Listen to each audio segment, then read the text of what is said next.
मेरे प्यारे दोस्त, आप सभी को नमस्कार।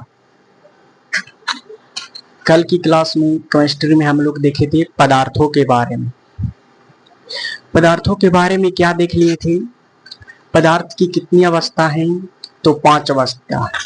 मूल रूप से अगर पूछे तो पदार्थ की कितनी अवस्था? 3 अवस्था। पदार्थ के बारे में हम लोग चर्चा कल किए थे। कौन कौन सा पदार्थ होता है, कौन कौन सा पदार्थ होता है, बोलिए तो। पहला ठोस, द्रव, गैस। चौथी अवस्था है प्लाज्मा अवस्था, और 5वीं अवस्था है बोस-आइंस्टीन कंडेंसेट। तो पदार्थ की जो 5वीं अवस्था है हम लोग कल की क्लास में देख लिए थे। आज पदार्थों में होने वाले परिवर्तन के बारे में देखते हैं। क्या देखेंगे? पदार्थों में होने वाले परिवर्तन क्या कहता है। तो देर न करते हुए इस क्लास को स्टार्ट करते हैं, वीडियो में बने रहिएगा। हम लोग देखते हैं पदार्थों में होने वाले परिवर्तन।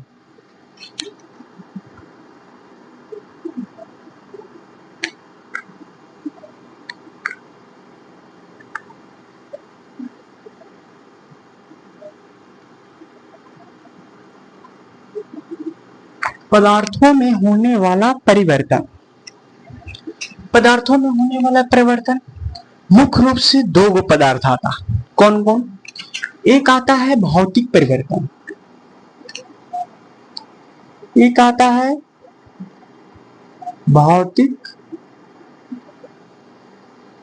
परिवर्तन, एक आता है भौतिक परिवर्तन और दूसरा आता है रासायनिक परिवर्तन। सबसे पहले हम लोग भौतिक परिवर्तन पढ़ते हैं। भौतिक परिवर्तन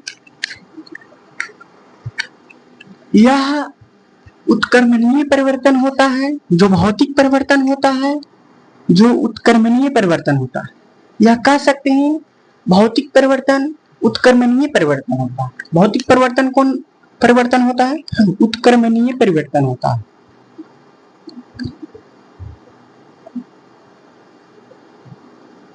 भौतिक परिवर्तन उत्क्रमणीय परिवर्तन होता है और यह अस्थायी होता है। यह अस्थायी अवस्था में होता है। अस्थायी यानी मिल जाए वह भौतिकी, ना मिले वह रासायनिक। यानी मिल जाए, क्या मिल जाए? मिल जाए, मिल जाए वह भौतिकी और ना मिले वह रासायनिक। यानी भौतिक परिवर्तन कैसा परिवर्तन होता है? यह उत्क्रमणीय परिवर्तन होता है, यह यह अस्थायी परिवर्तन होता है। भौतिक परिवर्तन उत्क्रमणीय परिवर्तन होता है और इसके साथ साथ अस्थायी परिवर्तन होता है। भौतिक परिवर्तन सिंपल रूप से देखा जाए तो मिल जाए वह भौतिक, ना मिले वह रासायनिक। जैसे पानी का वाष्प बनना। वाष्प से पानी बन सकता है कि नहीं? बन सकता है। कौन परिवर्तन? भौतिक परिवर्तन। कौन परिवर्तन? भौतिक परिवर्तन।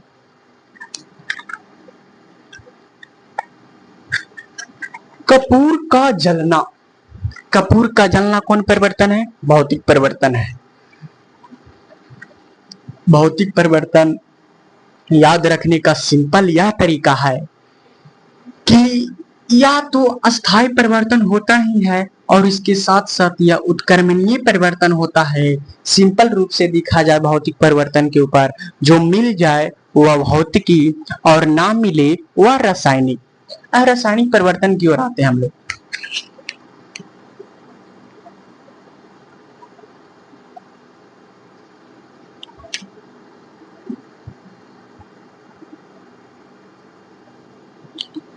रासायनिक परिवर्तन क्या कहता है? यह अनुत्क्रमणीय परिवर्तन होता है,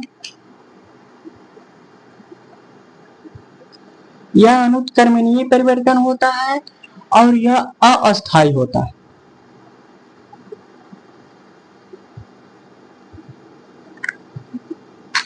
यह पदार्थ में ना मिले। रासायनिक परिवर्तन अनुत्क्रमणीय परिवर्तन होता है और यह अस्थायी होता है।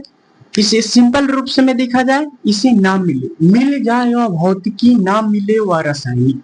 मिल जाए वह भौतिक, ना मिले वह रासायनिक। जैसे इसका एग्जाम्पल हम लोग देखेंगे, दूध से दही बनना। क्या दही से दूध बन सकता है? नहीं। दूध से दही बनना, क्या दही से दूध बना सकते हैं? तो आंसर आएगा नहीं। तो यह कौन परिवर्तन होता है? रासायनिक परिवर्तन। ना मिले वह रासायनिक, मिल जाए वह भौतिक। ना मिले वह रासायनिक, मिल जाए वह भौतिक। पूछेगा कि भौतिक परिवर्तन कैसा परिवर्तन होता है? उत्क्रमणीय परिवर्तन होता है कि अनुत्क्रमणीय परिवर्तन होता है? तो भौतिक परिवर्तन उत्क्रमणीय परिवर्तन होता है, जबकि रासायनिक परिवर्तन अनुत्क्रमणीय परिवर्तन होता है। जो अनुत्क्रमणीय परिवर्तन होता है वह अस्थायी होता है, जो अनुत्क्रमणीय परिवर्तन होता है वह अस्थायी होता है। इसी के एग्जाम्पल में हम लोग देखेंगे भौतिक परिवर्तन क्या कहता है और रासायनिक परिवर्तन क्या कहता है। भौतिक परिवर्तन क्या कहता है, रासायनिक परिवर्तन क्या कहता है, देखते हैं हम लोग। चीनी या नमक का पानी, चीनी या नमक का पानी कौन परिवर्तन है? भौतिक परिवर्तन है। चीनी या नमक का पानी का मिश्रण, चीनी या नमक का पानी का जो मिश्रण करते हैं यह भौतिक परिवर्तन है। इसे मिश्रण करके वापस वो अवस्था में लाया जा सकता है टेम्परेचर के अनुसार। आगे हम लोग पढ़ेंगे कितना टेम्परेचर रहेगा कि जल से, कितना टेम्परेचर हम लोग का रहेगा कि जो जल से नमक निकाला जाता है वह कितना टेम्परेचर से रहेगा। इस क्लास में हम लोग आगे की क्लास में देखेंगे कि नमक जो जल से घुला रहता है, नमक उसको समुद्री से जो निकाला जाता है वह कितनी टेम्परेचर से रहता है। इसके लिए अगला क्लास में हम लोग समझेंगे, वह क्वथनांक का कॉन्सेप्ट आता है। एक आता है शुष्क बर्फ का सब्लिमेशन। सब्लिमेशन का मतलब क्या होता है? ऊर्ध्वपातन। तीसरा आता है क्या? कपूर का जलना। जलना का एक कॉन्सेप्ट याद आया, जलना का कॉन्सेप्ट यहाँ देखना। जलना, अगर जलना शब्द रहे तो 100% यह रासायनिक परिवर्तन होता है, काहे कि जो जल गया वह दोबारा नहीं बन सकता है। लेकिन अपवाद में कपूर का जलना, लेकिन अपवाद में कपूर का जलना भौतिक परिवर्तन है। जलते समय एक आता है मोमबत्ती का कॉन्सेप्ट।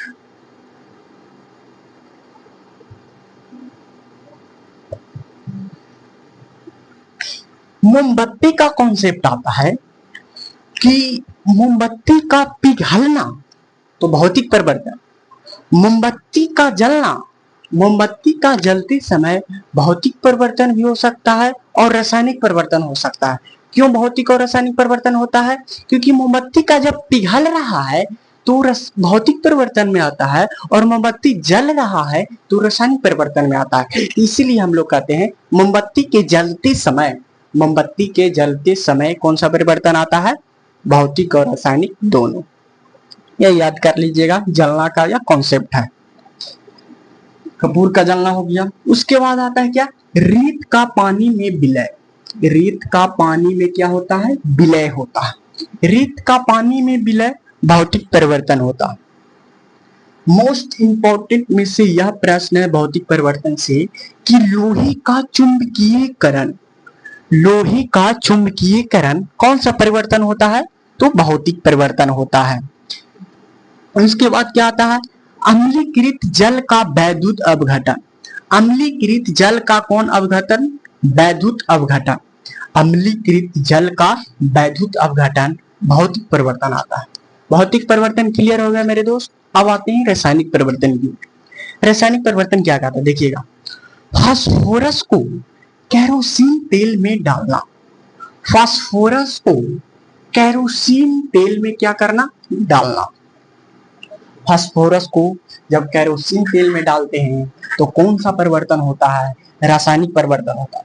रासायनिक परिवर्तन का अगर समझा जाए, जो दोबारा मिलवे नहीं करे, एक था जो परिवर्तन हो गया जो हो गया, एक था जो परिवर्तन हो गया जो हो गया, दोबारा नहीं मिलेगा। लेकिन भौतिक में ऐसा है नहीं, एक बार परिवर्तन हो गया ना तो दोबारा उसे लाया जा सकता है भौतिक में, लेकिन रासायनिक में ऐसा नहीं। सोडियम को पानी में डालना, जब सोडियम को पानी में डालते हैं तो क्या होता है, ब्लास्ट हो जाता है, यानी उसे फिर सोडियम को वापस नहीं लाया जा सकता, यानी वह मिट गया, यानी रासायनिक परिवर्तन हो गया सोडियम को पानी में डालना। उसके बाद खाने का पचना, खाने का पचना, एक खेवा आप खाना खाते हैं, सेप्टम के द्वारा बाहर निकाल देते हैं, क्या बाहर से अंदर आ सकता है, नहीं, यानी खाने का पचना रासायनिक परिवर्तन होता है। लोहे पर जंग लगना, ये मोस्ट इंपॉर्टेंट में से एक है रासायनिक परिवर्तन की एग्जाम्पल। लोहे पर जंग लगना कौन सा परिवर्तन होता है, तो रासायनिक परिवर्तन होता है।